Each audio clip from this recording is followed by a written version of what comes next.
Hello and congratulations on getting access to this video course on how to optimize your videos before making your YouTube videos live. So this is video number 1, which is the introduction to YouTube search engine optimization. So I want to first start out by saying the goal is to focus on doing the right amount of keyword research and video file automation before actually uploading any of it to YouTube. So essentially this is all about what most people forget about doing before making their YouTube video live. Because if you think about it, most people think about, okay, what do I do after I upload this video? They don't really think about what they have to do before making it live. So this is not about what you can do afterwards, as that is a totally different focus, but rather before. So besides simple optimization, you really need to know that YouTube ranks the videos that people watch the longest. Meaning, let's say for example that we have a 10-minute video. YouTube looks at that video. They look, yes, at the likes, dislikes, and comments, but they also look at, okay, do people actually watch most of this video? And based on, let's say, 1,000 views, how many of those 1,000 views actually watched either 50% or 100%, or how many minutes total? 1,000 times how many minutes was watched. So they really look at how long people watch the videos as a whole. Meaning the more viewers and the longer that they watch, that will get you ranked up further and further up. So instead of focusing on, spammy tactics, tons of backlinks, and all of that, our goal here is to really focus on the user experience. So what I want to do now is give you a quick overview of what's inside this video course. This is, of course, video number 1. Video number 2 is going to be about competitive research, or in other words, researching your competitors to kind of get a better idea of why YouTube is ranking those videos. Video number 3, we'll talk about highly searched keyword terms and how you can find those for your product or service or whatever you're trying to promote. Video number 4, we'll talk about your title and your description. Video number 5, we'll talk about video file optimization. So we're going to optimize the actual file, because each file has essentially information in it. And of course, video number 6 will talk about why your thumbnail is important and how to make it professional and good looking. And video number 7 will talk about video length and why that matters. We talked briefly about it just now, but I'm going to dive in deeper in that video. And of course, last but not least, I'm going to give you a secret tip on how to outrank your competitors in video number 8. So before we get started, I want to talk about what you need to have in hand. You're definitely going to need your product or service and an idea of the niche that you're targeting. You also need to have a video that is ready to be uploaded. And with that said, let's move on to video number 2. Hello and welcome back. This is video number 2. So let's talk about competitive research. You see, the best way to understand how you can rank better is to know what is already ranking in your niche or your market. So what we want to do here is we want to analyze the videos that are on the top. And I want you to specifically look at what titles, what descriptions are they using, and what thumbnails are they using that are eye-catching. And what is the user experience like when you click through those videos? So let's go ahead and do some competitive research. So for the sake of making sure that we find YouTube videos that actually relate to promoting a product, what I want to do now is just to pick a product out of the blue and let's take a look at YouTube. So one product that I've been using for a while now, which has been really, really awesome, is called the Instant Pot. It's basically a pressure cooker that cooks food at a really fast rate. So what we're going to do is we're going to hop on over to youtube.com and we're going to type in Instant Pot and see what we get. So I'm not going to click enter just yet because I'm interested in getting an idea of what kind of potential keywords that we could rank on, or what potential videos that we can create. And we'll talk more about this in the next video. But for now, let's just do some basic keyword brainstorming and then, of course, do some competitive research. So Instant Pot, we got Instant Pot recipes, we got Instant Pot ribs, Instant Pot roast. So let's just click here and see what we get. Now we can see how to use Instant Pot has 316,000 views right here. Instant Pot chicken, top 6 easiest things to cook in your Instant Pot. Perfect for beginners. All right. So let's just take a look at the top 3. So let's go ahead and open those up. And let's analyze them. So the first one is this one here. And let's pause the video. We'll skip the ad. All right.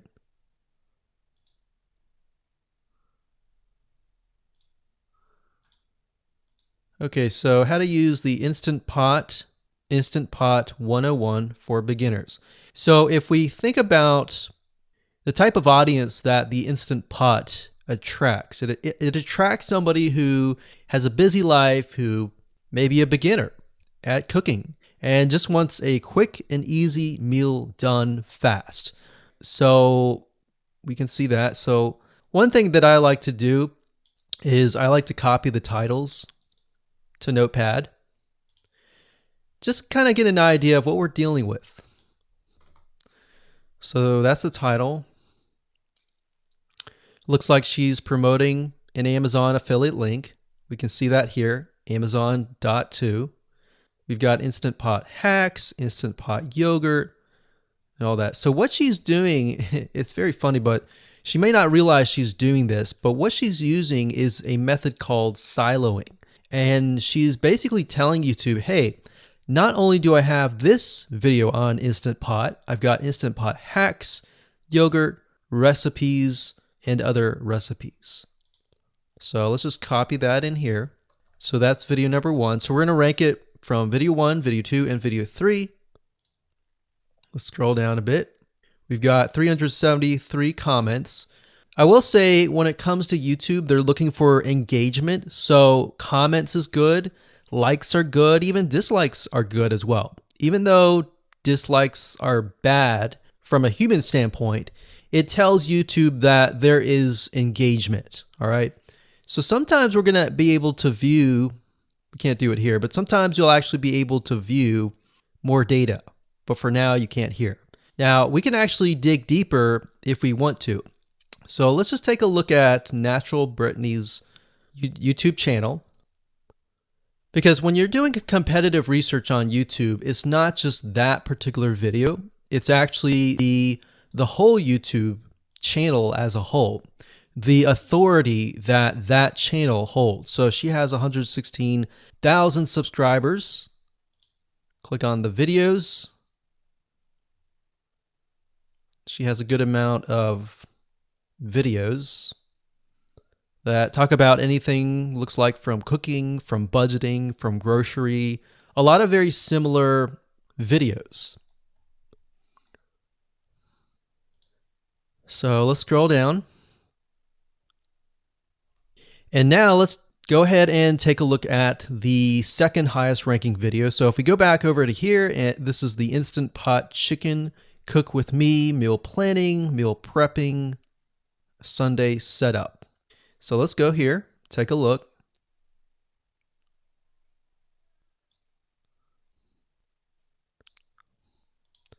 Okay, let's see here. So it's a 20-minute video, all right? And it has 658 likes, 5,000 views.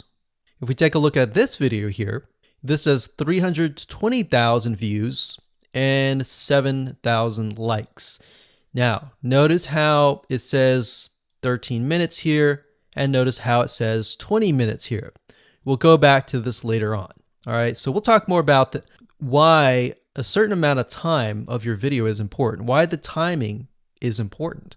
And why is it that this lady has only 5,000 views, whereas the other lady has 300,000, and this lady is ranked right below that lady? All right. So why is that important? And why does that correlate to the time? So we'll talk more about that later on. But for now, let's just do competitive research. We're not trying to figure things out right now, and go from there. So if we take a look at the description, it says cook with me as I try a new recipe with Instant Pot. So the description contains the keyword. Sunday setup. Looks like she's got some Amazon links. And if we think about Instant Pot, who could it be targeting?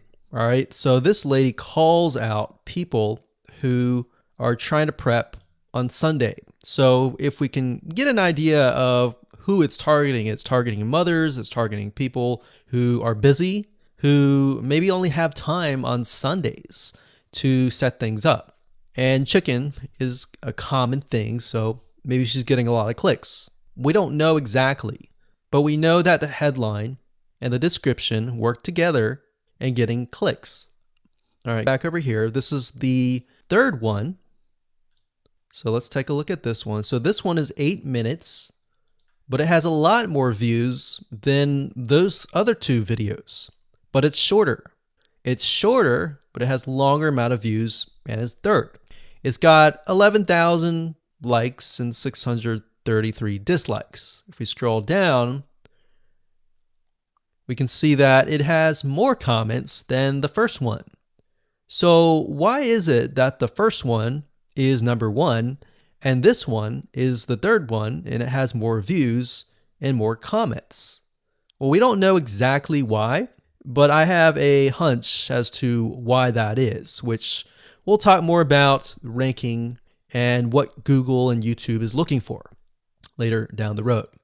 So that's that. Let's just copy that title.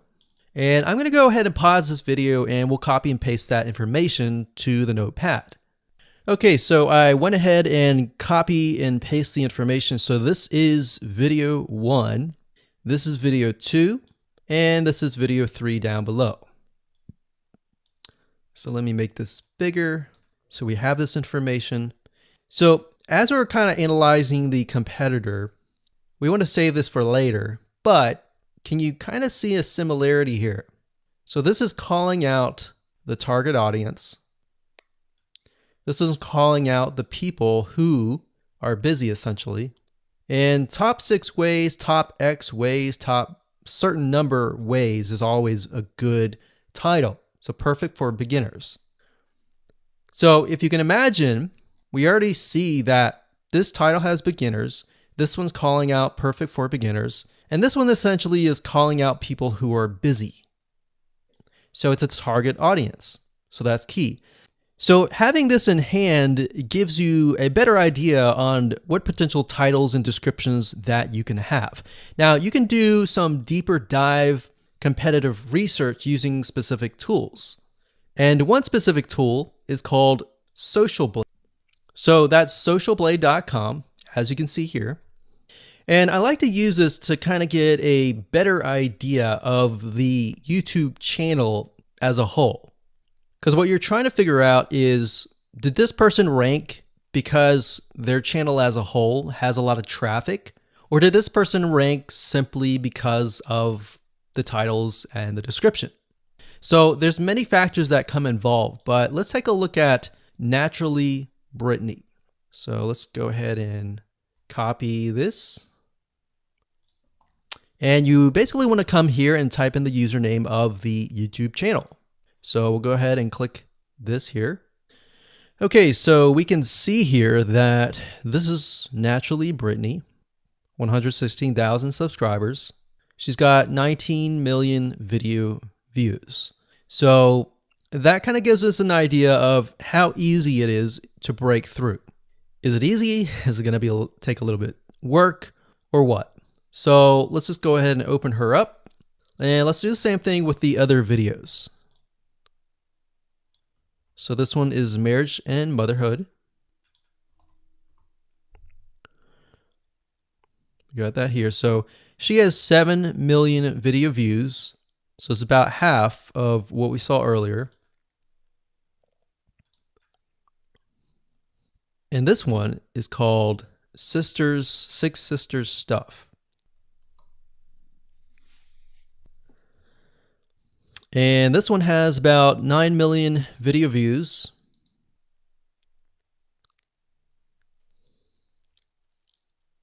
So right off the bat, we can see that if we were to rank on the keyword Instant Pot, it's going to take a lot to break through. But the way we can break through is by using essentially subcategories of that keyword. So Instant Pot recipes or Instant Pot chicken recipe, stuff like that. So we can see that each one of these has about 100 to 200,000 subscribers. So you're going to have to be competing against that. Now, obviously, if you have a good size YouTube channel, that will usually mean that you can break through fairly easily. But if you're just starting out, then breaking through on that keyword is going to be a little bit more difficult. So the next question is, what keywords should you use? And we'll discuss that in the next video. Hello and welcome to video number 3. Let's talk about highly searched keyword terms and how you can figure out what your main keyword is going to be, what your sub keywords are going to be. So one mistake that we see that many YouTubers make is simply making their own title and description.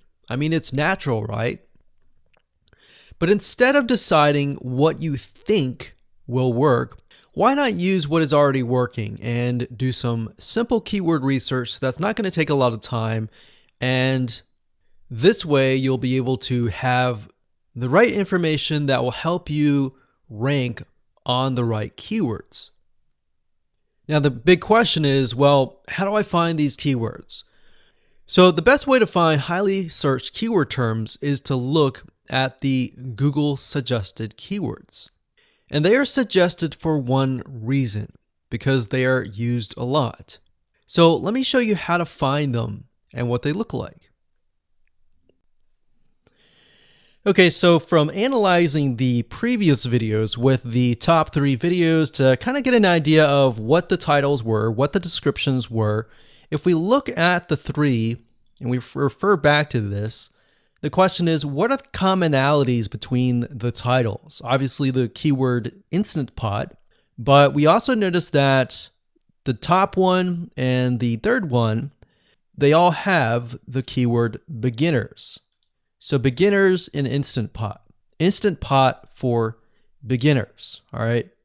So if we go back up here and we go to youtube.com and we type in Instant Pot, what do we get? So when you have a drop down like this is what we call the suggested keywords. And you'll see this in Amazon.com, you'll see this in Google.com and other major search engines. And what this is high demand and highly searched keyword terms.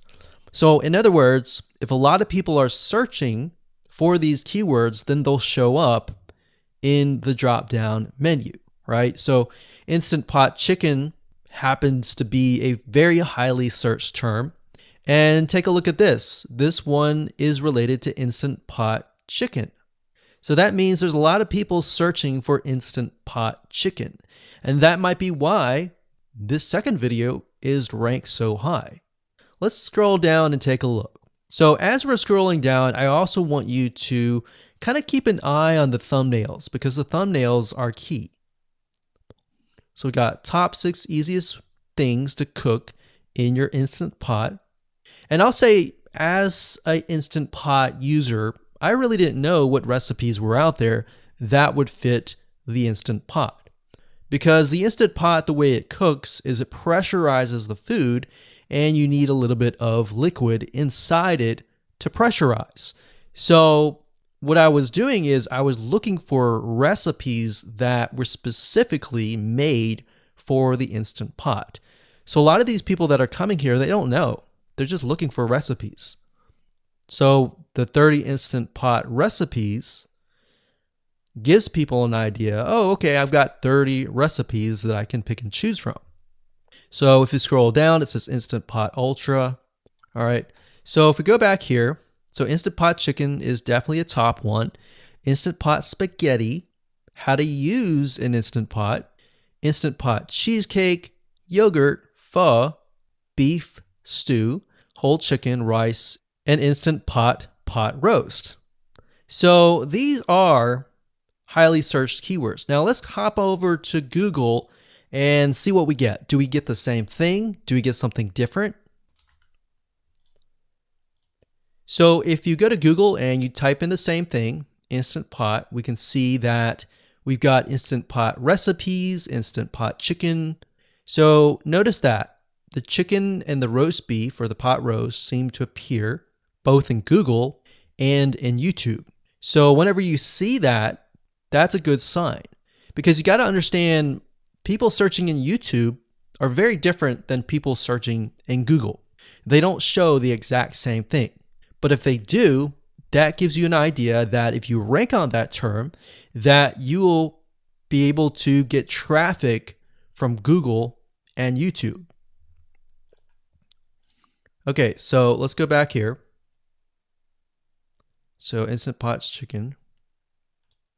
So let's just do a search and see what we get. So another place to find the Google suggested keyword terms is to scroll all the way down to the bottom. So there we go. So Instant Pot recipe. Now these are specifics, all right? These are searches related to Instant Pot. So people are looking to buy Instant Pot Amazon. So let's just type in Instant Pot chicken and see what else we get. So if you notice, when we type Instant Pot chicken, it gives you a more detailed view of the other keywords that are related. So for example, Instant Pot chicken recipes, chicken rice, chicken noodle soup, chicken thighs, chicken bog, chicken breast recipes, chicken wings, and chicken and dumplings. So let's go over here and see what we get. So Instant Pot chicken recipe, wings, noodle, biryani, thighs. So a lot of these are actually appearing that are the same. Okay, so moving on here, we've got Instant Pot chicken. Now let's take a look at what we have here. So what I would do is I would do the same thing, the competitive research. Now, if you notice here, the Six Sisters stuff, it's a different video, but it's a similar video. Now this video is different. This lady is the same. And that's another thing. So if you rank high on the main keyword, then you could potentially rank on the other smaller keywords as well. So that gives you an idea of what content to create and what keywords to target. So we could potentially make it about Instant Pot chicken. And what I would do is go back here. Let's say we want to title it the Instant Pot chicken. What I would do is I would scroll here and take a look at questions people are asking. So how do I cook chicken and potatoes in Instant Pot? How long does it take to cook chicken pot, Instant Pot? We scroll down, and what I would do is grab these keywords. So I would grab these keywords.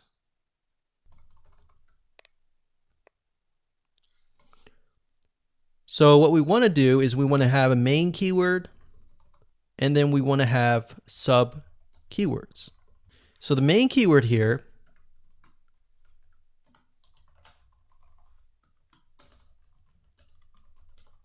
would be Instant Pot chicken. And then the other ones would be Instant Pot chicken and potatoes, and all the rest here. So having these in hand will give you a better idea on how to go about creating your titles and your descriptions so that you can target specific keywords, and that you're not like any other YouTuber who is simply making up titles and descriptions just out of your head.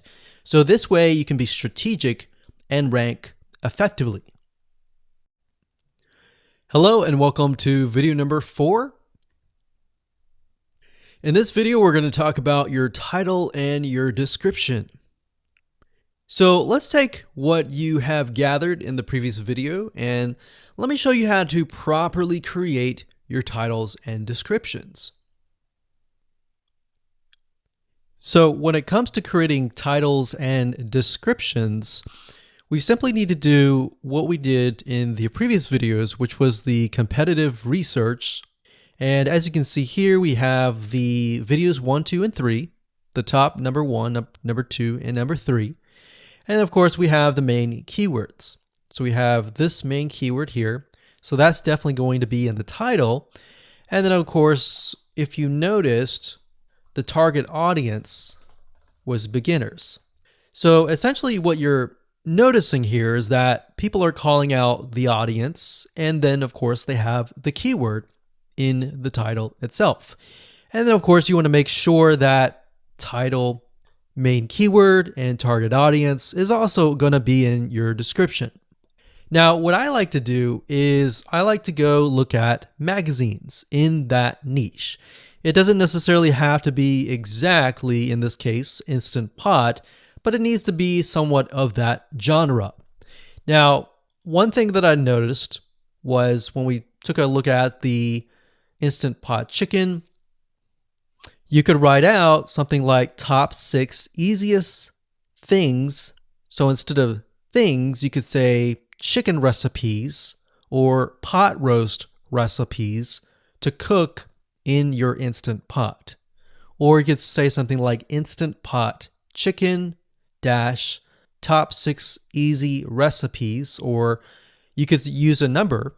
People like numbers, especially knowing that somebody gets an Instant Pot for the sake of saving time. You could say top 6 easy chicken recipes that take less than 30 minutes. Now, obviously that's a little bit long, so let's head on over to Google here. So like I said, I like to use magazines. Magazines do a great job in creating titles. So as you can see here, I typed in Instant Pot magazine, and to the right, you'll notice that there's Instant Pot all-time recipes. So let's just go ahead and open that in a brand new window, like so. So it looks like we have to pay, but let's just go ahead and click the free sample. So we can see Instant Pot's all-time best recipes. So you could do something like all-time best chicken recipes, or Instant Pot dash all-time best chicken recipes, or all-time best chicken Instant Pot recipes. So obviously here we're not going to copy word for word because that's plagiarism, but we're going to use something different. We're going to tweak it around. What we're looking here is for headlines. So let's go back here. So it says everyday Instant Pot, 115 delicious, family friendly pressure cooker. So we can say everyday Instant Pot, 6 delicious family pressure cook recipes. So everyday Instant Pot chicken, as long as the word Instant Pot chicken is in there. So we got 66 Instant Pot recipes that put your pressure cooker to work. So we could say something like 6 Instant Pot chicken recipes that take less than 15 minutes. And yes, believe it or not, Instant Pot can literally cook something like a pot roast within less than an hour, or sometimes half an hour. Because it's a pressure cooker, it cooks a lot faster.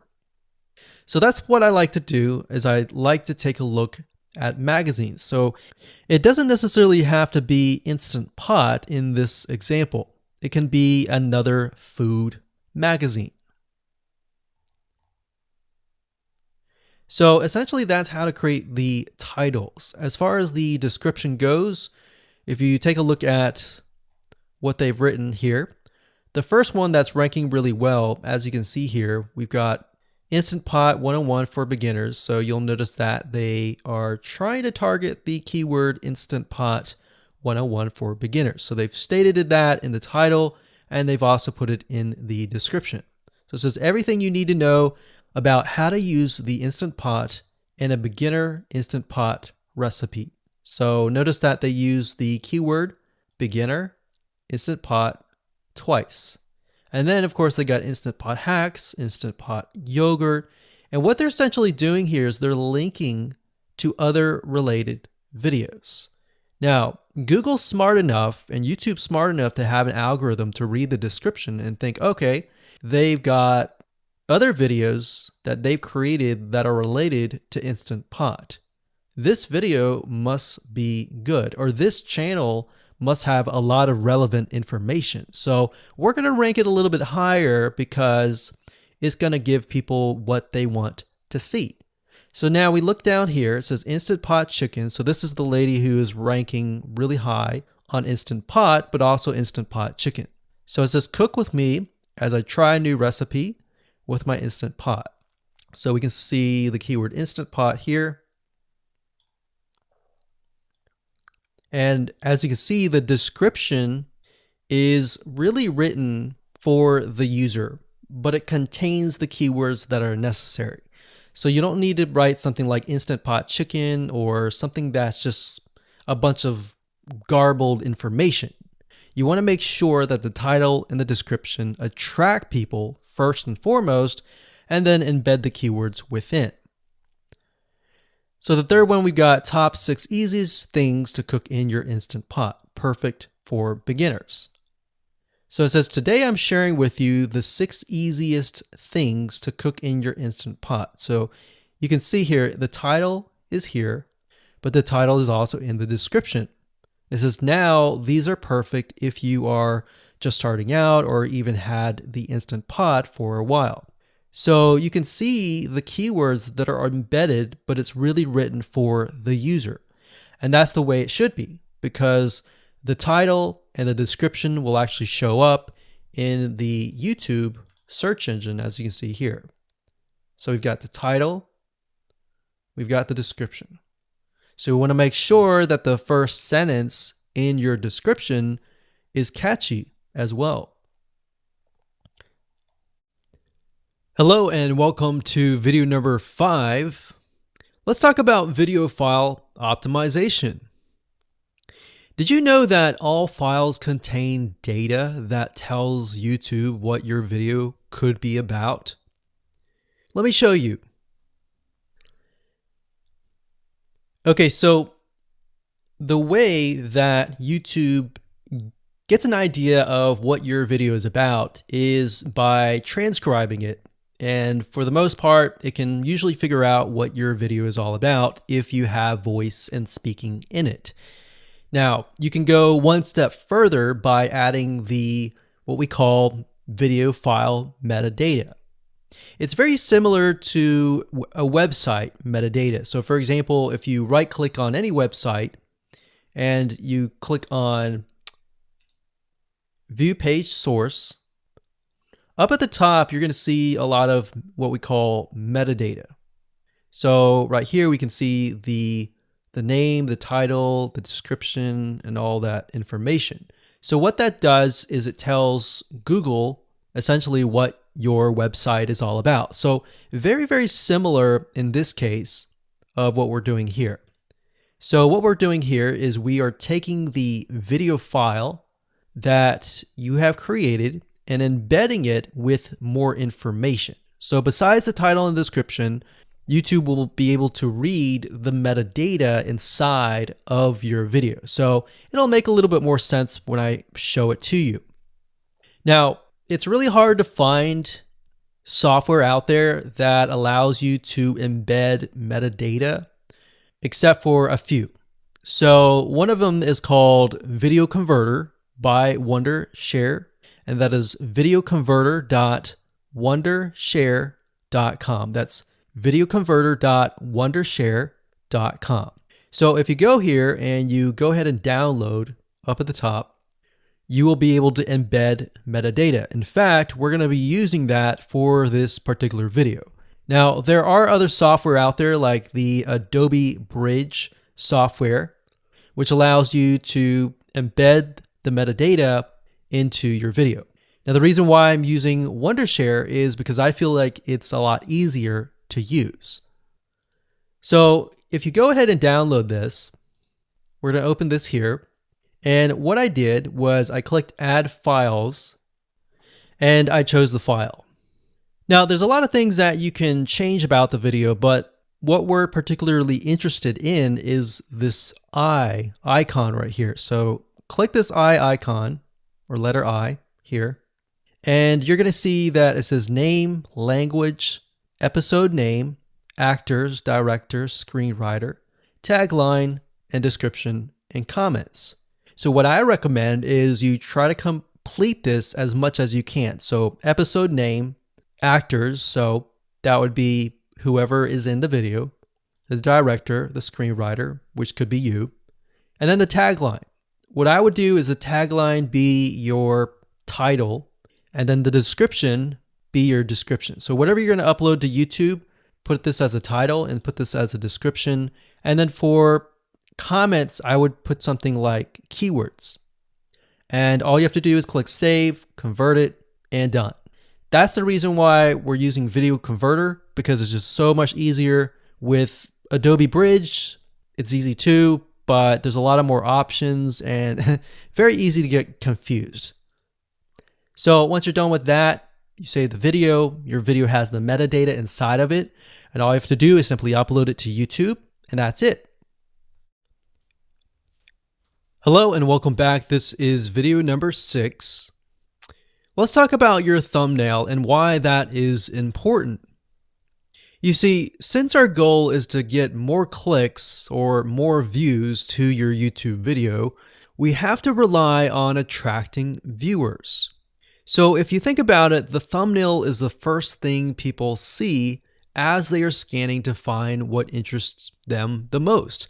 So in other words, if you think about it, if you go to youtube.com and you type in a keyword, you're going to see all the results with thumbnails, the titles, the descriptions, and all of that.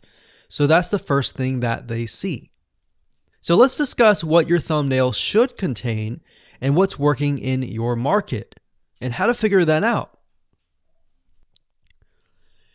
So when it comes to having a thumbnail, you want to make sure that it is eye-catching, meaning it shows somebody what they want. So if Instant Pot Chicken is your main keyword, you want to make sure that your thumbnail has something in it that entices them. So it's good to have the keyword or the title in it. So you can see right now the way YouTube works is they have an initial title or an initial thumbnail, and then after that you can see motion. So if I put my mouse over it, you can actually see part of the video, which makes it a lot more engaging. So as we scroll down, the initial thumbnail that this woman uses is the Instant Pot. And then this one here, it says Instant Pot recipes. So Instant Pot. So we can see the ones at the top definitely have the Instant Pot in it, or a word that's chicken, or a picture that has chicken in it. So it fits the keyword.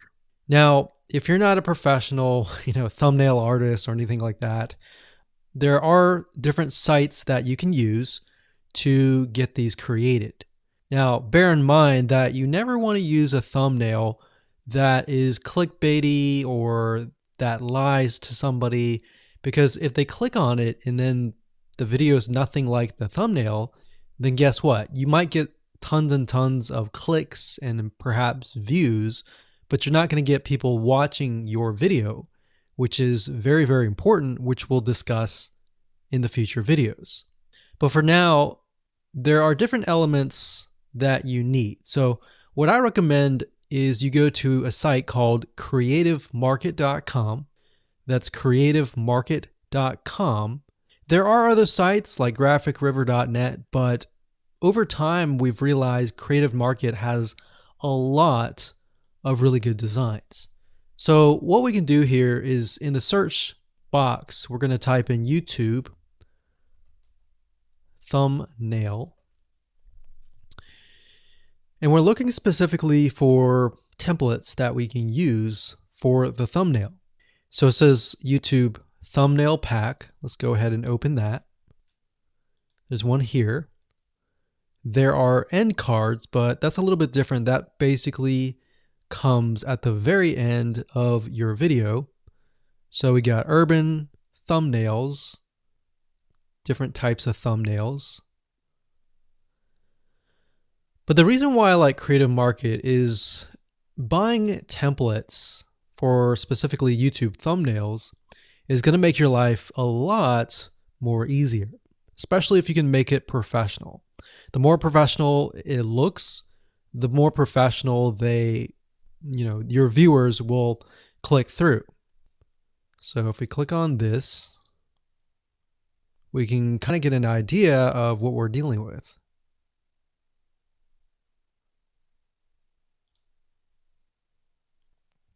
And here's more thumbnails here as well. Now, over time, we've realized with YouTube thumbnails, more and more designs are becoming minimalistic, meaning it's not too fancy, but it's got just enough information to tell the person what it is all about. So it could have text, it could have pictures, but you really need to know what your YouTube video is about before you can create your thumbnail. In fact, I recommend that you create your YouTube video first and then you create your thumbnail so that you can make sure that you attract the right person. Now, what we found a little bit of a technique is to create a thumbnail that is related to essentially the end, meaning if you're creating an Instant Pot chicken recipe, you might want to show the chicken already cooked. So essentially what people get if they click through. So that way people think, oh, okay, this looks really nice. I'm going to click through. And they're more likely to actually watch all the way through to the end. And that's what we want. We want people not to just click through, but to watch all the way till the end. And that's actually going to help us with the ranking. Hello and welcome to video number 7. Let's talk about video length in more depth. So the big question is, how long should your video be? While yes, most folks have said that your video should be short due to attention span, and that's something that we've talked about in the past, and that definitely worked in the past, and that still is true that people's attention span are short. But today, in terms of YouTube, your video length should be longer, and here's why. Did you know that YouTube ranks your video based on how many minutes your viewer watches? We talked briefly about this in video number 1, but I want to talk about why that is the case. Statistically speaking, most people that we have found, based on statistics that we have seen in YouTube, most people watch about 50% of a video. Even the people that are interested in a video, they watch 50% of a video. So if that, in this case, is a 5-minute video, an average viewer is only going to watch about 2.5 minutes. Now, here's why that is important. If you're competing against someone who has a 30-minute video and their viewers watch 15 minutes, which is about 50%, well, guess what? Even if they can have less viewers than you, they're going to beat you because they have a longer video. So if you got the 2.5, they've got the 15 minutes, they can send less people and still beat you.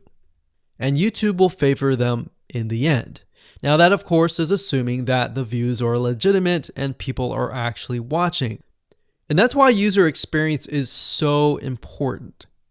So to give you some real life practical application, let's hop on over to YouTube and I'm going to show you proof that this works. Okay, so let's take what we learned and what we just discussed and apply it to some real life practical application. So if we head on back over to youtube.com, we type in the keyword Instant Pot recipes, we can see this one, and this one. So let's go ahead and open these up.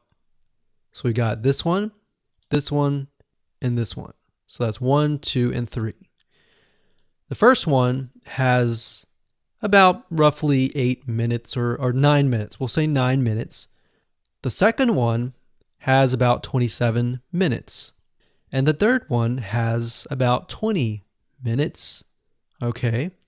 So essentially the second and third have about double the amount of time. So like we talked about, most people watch about 50% or less, and then they quit. That's the average, right? So if that's the case, this person here, even though they have more views, see that? 800,000 views, even though they have more views, they're competing with somebody with a 30-minute video. Essentially, it's 27 or 28, but close to 30. So if we round that, we'll just say this is 10, this is 30, and this is 20. All right, so let's keep it at even numbers. So if that's the case, there's 4 minutes here, 15 minutes here, and 10 minutes here. So this means that the person with the less amount of minutes, they're going to need a lot more views and a lot more people watching it. So in total, if this person has, obviously this person's number one, but what I'm saying here is because YouTube looks at how many minutes are watched, if this person had 800,000 views, and this person had only half of that amount, but had more than double this amount, this person right here would most likely rank higher. So see that? Only 100,000 views, 15 minutes. This one here, 20 minutes, only 6,000 views. So you might ask, well, shouldn't this be maybe number one? Not necessarily. If we really look at it, so we've got 800 times 4 minutes, and that's not going to be exact. I mean, we could even take 500. And this is definitely going to be number one. And this is definitely going to be number two based on the information. But this person, because they have a long enough video, even though they have less amount of views, they're still able to rank pretty high. So this is based on one of our YouTube channels, which has over 9 million of minutes watched. And based on that, that's what we've seen. Now, there's other factors like likes, dislikes, comments, and other things like that, titles and descriptions. But that's a big, huge ranking factor because it legitimately tells Google and YouTube, hey, this YouTube video is legit. Not only people are clicking on it, they're actually viewing it. And they're viewing at least about 50% on average. So that's why the video length is important. Now, you don't want to make a long video just to make a long video. You might want to make a video that has really good content. And that's the goal. It's not based on spammy backlinks or anything like that. It's based on providing real value. Hello and welcome to video number 8. So just want to say congratulations on reaching the end of this video course. We're going to talk about a secret tip that you can use to outrank your competitors. So we briefly talked about why having a longer video was important, right? So one secret tip that we can give you is that what we have found that works is the following. Longer videos in the sense of live streams, which means you get on YouTube and you talk to people live. You have webinar replays and videos where people expect them to be longer. So in other words, people are expecting these to be longer. If you make a normal video that people expect to be 5 minutes and you make it an hour, then you're not really going to hit that 50%. But when you have a live stream or a webinar replay, usually people typically expect it to be at least 1 hour. So because people expect it to be 1 hour or longer, they expect to take time out of their busy schedule to actually watch your longer video. And what we found is these work really well compared to the average video. So let's discuss what you need to do in terms of software or even web applications that you need to create live streams and webinar replays. So in order to create a YouTube live stream, you're going to need to have a broadcasting software. There are many. You can go to YouTube and type in live stream, how to set it up, and there's a lot of videos on that. But this is one particular one that we have used and that has worked really, really well for us. It's called Open Broadcaster Software, and it's free, best of all. And that is located at obsproject.com. So as you can see here, there is versions for Windows, Mac, and Linux. So it's simply as easy as downloading and you can start streaming. So the reason why you need this software is basically what it does is it connects to the YouTube live stream system. And when you're ready, you click record and you're good to go. Now, I'm not going to go in depth on how to use this product just simply because there are so many different options and so many different ways of using it. Now, like I said, the tip is when outranking your competitors to have longer views. This is good for kind of a face-to-face talking head type long video. Now, if you want to use a camera, you can do that. If you want to do something like screen capture, meaning you're going to show your screen, then you're going to want to use something like GoToWebinar. And you can go to gotomeeting.com/webinar to do that. Another tool that we have used, which as of now, it is free, and who knows, it could change. So GoToWebinar does cost money, but it's a nice way to kind of engage with people. So this is the route that I would go if you are engaging with people.